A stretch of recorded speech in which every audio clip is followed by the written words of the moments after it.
You know that we're a no smoke and mirrors kind of a facility. We're folks that are really here to service the customer. We've been at this location 6 years, been in business for 15. My interest really is giving the person an introduction to their car. That's really all that we do. I mean, when people come in here, that's the sense that they get. You know, they know that we're being genuine. Some of them are race cars, because some guys do vintage racing.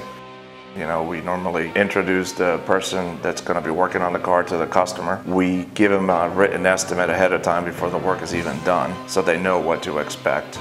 We do follow-up calls or emails throughout the day as the work is progressing. And, you know, we've been very successful in doing that.